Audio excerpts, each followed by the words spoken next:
ሰላም ጤና ይስጥልን ውድ በሀገር ውስጥና በውጭ የምትገኙ ቤተሰቦቻችን ከገበታ ሚዲያ የዕለቱን አበይት ዜናዎችንና ትኩስ መረጃዎችን ይዘንላችሁ ቀርበናል። አብራችሁን ቆዩ። በቅድሚያም ዋና ዋናዎቹን። የጦርነቱ ፊሽካ ተነፋ። ኤርትራ የመጀመሪያውን ሚሳኤል ኢትዮጵያ ላይ መተኮሷ ተሰምቷል። በኤርትራ ትንኮሳ ኢትዮጵያ አየር ኃይልና መከላከያ የሚሰጠው ምላሽም ይጠበቃል። ብዙዎች አይቀሬው ጦርነት ጀመረ እያሉም ይገኛሉ። በሌላ በኩል አገሪቱ ከምስራቅ አፍሪካ በየነ መንግስታት ኢጋድ አባልነት መውጣቷም አሳውቃለች። የተባበሩት መንግስታት ድርጅት ዋና ጸሐፊ አንቶኒዮ ጉተሬስ ደግሞ ኢትዮጵያና ኤርትራ የዛሬ 25 ዓመት የፈረሙትንና በሁለቱ ሀገራት መካከል የነበረውን ጦርነት ያስቆመውን ስምምነት እንዲያከብሩ አስጠንቅቀዋል። ዝርዝሩን ይዘነዋል። ሕጋዊ መሰረት ሳይኖራቸው አሜሪካ የተቀመጡ ኢትዮጵያውያን በ60 ቀን ለቀው እንዲወጡ ታዘዙ። በጊዜያዊነት ከለላ የተሰጣቸውን የኢትዮጵያ ዜጎች በ60 ቀናት ከሀገሬ ውጡ ስትል አሜሪካ ያወጣችውን ማዘዣ ተከትሎም አቶ ልደቱ አያሌው፣ ኢንጂነር ይልቃል መዓዛ መሐመድ በቅርቡ ይግባኝ የጠየቁት አቶ በቀለ ገርባን ጨምሮ በርካታ ኢትዮጵያውያን ጉዳይ እንደሚመለከታቸው ተሰምቷል። ሌላኛው አበይት ጉዳያችን ነው። በመጪው ጥር ወር ላይ በአሜሪካ ፍሎሪዳ ለሚካሄደው 46ኛው ዓለም አቀፍ የሀገር አቋራጭ ውድድር ኢትዮጵያን ወክለው ሊሳተፉ በዝግጅት ላይ የነበሩ አትሌቶች፣ አሰልጣኞችና አመራሮች የአሜሪካ ቪዛ ማመልከቻቸው ውድቅ ተደረገ። ለዚህ ውድድር አስፈላጊውን መስፈርት አሟልተው ለአሜሪካ ኤምባሲ ጥያቄ ካቀረቡት የልዑካን ቡድን አባላት መካከል ከግማሽ በላይ የሚሆኑ ቪዛ እንደተከለከሉ ታውቋል። ሰሙታላችሁ።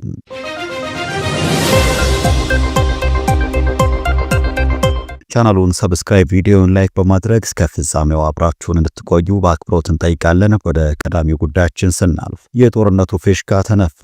ኤርትራ የመጀመሪያውን ሚሳኤል ኢትዮጵያ ላይ መተኮሷ ተሰምቷል። በኤርትራ ትንኮሳ ኢትዮጵያ አየር ኃይልና መከላከያ የሚሰጠው ምላሽ ይጠበቃል። ብዙዎች አይቀሬው ጦርነት ተጀመረ እያሉም ይገኛሉ። በሌላ በኩል ሀገሪቱ ከምስራቅ አፍሪካ በየነ መንግስታት ኢጋድ አባልነት መውጣቷንም አሳውቃለች። የተባበሩት መንግስታት ድርጅት ዋና ጸሐፊ አንቶኒዮ ጉተሬስ ደግሞ ኢትዮጵያና ኤርትራ የዛሬ 25 ዓመት የፈረሙትንና በሁለቱ ሀገራት መካከል የነበረውን ጦርነት ያስቆመውን ስምምነት እንዲያከብሩ አስጠንቅቀዋል። ከሰሜን ኢትዮጵያ የተሰማው አስደንጋጭ ዜና እንደሚያሳየው ኤርትራ ጦርነቱን ጀምረዋለች። ትናንት ምሽት አንድ ጊዜ ሚሳኤል ወደ ኢትዮጵያ ማስወንጨፏም ታውቋል። ሚሳኤሉ ምድረ በዳ ላይ ማረፉና ምንም ጉዳት አለማድረሱ ቢታወቅም ትንኮሳው ግን ከቀይ ባህር ጋር በተያያዘ ሲጠበቅ ለሰነበተው ጦርነት መጀመሪያ እንደሆነ የቀጠናው ፖለቲካ ተንታኞችም እየገለጹ ነው። በጉዳዩ ላይ ኢትዮጵያ አየር ኃይልና የመከላከያ ሰራዊት የሚሰጠው ምላሽም ይጠበቃል።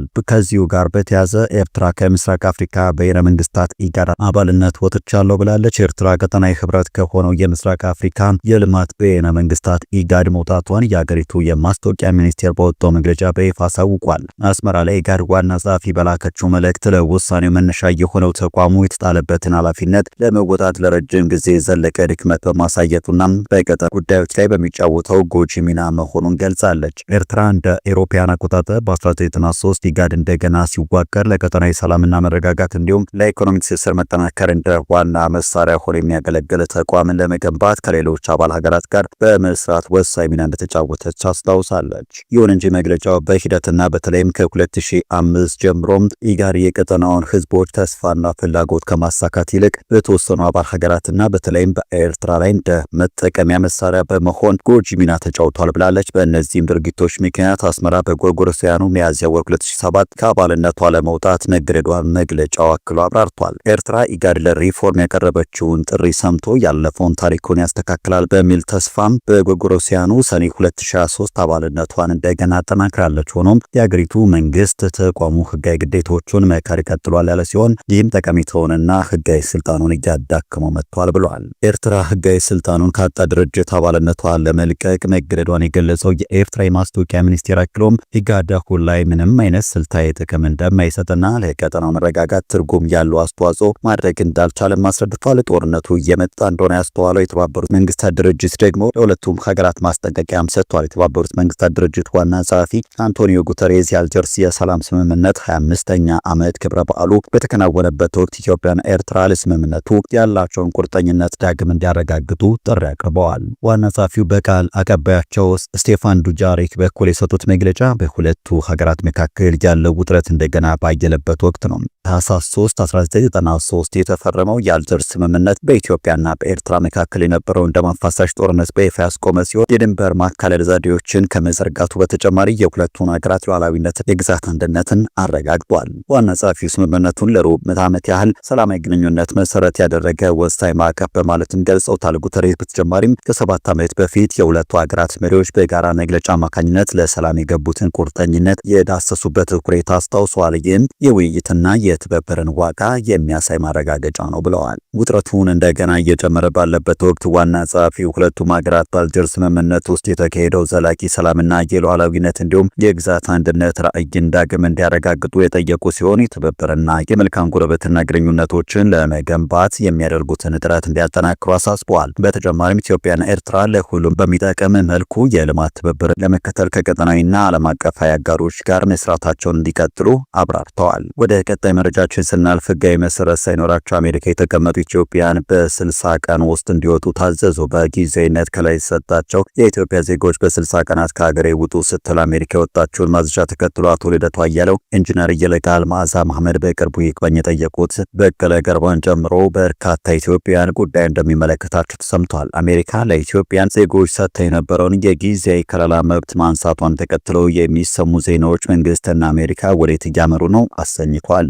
አሜሪካ ከዚህ ውሳኔ የደረሰችው በኢትዮጵያ ያለው ሁኔታ ወደ ኢትዮጵያ የሚመለሱ ግለሰቦች ደህንነት ላይ ስጋት አይፈጥርም ከሚል ድምዳሜ በመነሳት እንደሆነም ይፋ አድርጋለች። ይህ ውሳኔ በቅርቡ የብልጽግና መንግስት ይህን ዓመት አይጨርስም በማለት ትንተና ሲሰጡ ለነበሩት አቶ አንዳርጋቸውና የሻዕቢያ መሪዎች አስደንጋጭ እንደሚሆንባቸው ዜናውን የሚከታተሉ አመልክተዋል። ከማስደንገጥም አልፎ እንቅልፍ የሚነሳ እንደሚሆንም ነው የተገለጸ የሚገኘው። በቀጣይ መረጃችን በመጪው ጥር ወር በአሜሪካ ፍሎሪዳ ለሚካሄደው 46ኛው ዓለም አቀፍ የሀገር አቋራጭ ውድድር ኢትዮጵያን ወክለው ሊሳተፉ በዝግጅት ላይ የነበሩ አትሌቶች፣ አሰልጣኞችና አመራሮች የአሜሪካ ቪዛ ማመልከቻ ውድቅ ተደርጓል። ለዚህ ውድድር አስፈላጊው መስፈርት አሟልተው አሰልጣኞችና አመራሮች የአሜሪካ ቪዛ ማመልከቻ ውድቅ ተደርጓል። ለዚህ ውድድር አስፈላጊው መስፈርት አሟልተው ለአሜሪካ ኤምባሲ ጥያቄ ካቀረቡት የልዑካን ቡድን አባላት መካከል ከግማሽ በላይ የሚሆኑት ቪዛ እንደተከለከሉ ታውቋል። ቪዛው ውድቅ ከተደረገባቸው አመራሮች መካከል በቅርቡ የፌዴሬሽኑ ጽሕፈት ቤት ኃላፊ የሆነው ዶክተር አመንሲሳ ከበደና የሕክምና ባለሙያዎችም እንደሚገኙት የሃትሪክ ጋዜጣ አዘጋጅ ጋዜጠኛ ይስሐቅ በላይ ዘግቧል። አትሌቶቹ ወደ አሜሪካ የሚጓዙት ለውድድር መሆኑ እየታወቀና አንዳንዶቹም የጉዞ ታሪክና በአትሌቲክሱ ዓለም ትልቅ ስም ያላቸው ቢሆንም ኤምባሲው ቪዛ ለመስጠት አሳማኝ ምክንያት አላገኘውም በሚል ማመልከቻቸውን ውድቅ ማድረጉ በፌዴሬሽኑ አመራሮችና በስፖርት ቤተሰቡ ዘንድ ከፍተኛ ድንጋጤን ፈጥሯል። በአሁኑ ወቅት ፌዴሬሽኑ ችግሩን ለመፍታት ከባህልና ስፖርት ሚኒስቴር እንዲሁም ከውጭ ጉዳይ ሚኒስቴር ጋር በመተባበር የቪዛ ውሳኔው እንደገና እንዲታይ ዲፕሎማሲያዊ ጥረቶች በማድረግ ላይ እንደሚገኝ ለማወቅ ተችሏል። ወደ ቀጣይ መረጃችን ስናልፍ የኢትዮጵያ ንግድ ባንክ መቀለ ቅርንጫፍ በታጣቂዎች መዘረፉ ተሰማ። ሆኖም በከተማ ውስጥ የህወሓት ታጣቂዎች ናቸው የተባሉ የታጠቁ ኃይሎች በተለያዩ አካባቢዎች የሚገኙ የኢትዮጵያ ንግድ ባንክ ቅርንጫፎችን በኃይል በመዝረፍ ጥሬ ገንዘብ ለመውሰድ ያደረጉት ሙከራ እንዳሰቡ ሳይሆን መቅረቱን ለማወቅ ተችሏል። ትናንት አመሻሽ 12 ሰዓት ገደማ ጀምሮ የህወሓት ታጣቂዎች የባንክ ቅርንጫፎች ውስጥ በመግባት ዘርፊያውን ያካሄዱ የነበረ ቢሆንም ከተወሰነ የጥሬ ገንዘብ ውጭ ሊዘርፉ ያሰቡትን ያክል ገንዘብ ክምችት ማግኘት አለመቻላቸውን የከተማ ነዋሪዎች ለሆርን ፍሪኩዌንሲ ገልጸዋል። መንግስት ታጣቂዎቹን የዝርፊያ ድርጊት ሊያካሄዱ ይችላሉ በሚል ቀድሞ በመጠራጠሩ በቅርንጫፎቹ ውስጥ የነበሩ ከፍተኛ የጥሬ ገንዘብ ክምችቶችን አስቀድሞ ወደ አስተማማኝ ቦታ በማሸሹ ምክንያት ታጣቂዎቹ ከፍተኛ ገንዘብ ሳይወስዱ መቅረታቸውም ተሰምቷል። ይህም የታጣቂዎቹ ከፍተኛ መጠን ያለው ገንዘብ የመውሰድ እቅዳቸውን እንዳያሳኩ አድርጓቸዋል ነው የተባለው። ነዋሪዎች እንደሚሉት ታጣቂዎቹ ዋና ትኩረት የመንግስት ባንክ ቅርንጫፎች ላይ ብቻ የነበረ ሲሆን ከዚህ የዝርፊያ ድርጊት ውጪ በከተማ ሌላ ከፍተኛ የጸጥታ ችግር አልተፈጠረም። መንግስት በክልሉ የሚገኙ የገንዘብ ክምችቶችን አስቀድሞ እንዳሸሸ መግለጹን ተከትሎ የትግራይ ክልል ነዋሪዎች ባንኮች በሚሰጡት አገልግሎት ላይ ከፍተኛ ችግር እንደገጠማቸውና በክልሉ ከፍተኛም የጥሬ ገንዘብ እጥረት ተከስቶ መሰንበቱን መዘገባችን ይታወሳል። ይህም የዕለት ተዕለት የንግድና ኢኮኖሚ እንቅስቃሴ ላይ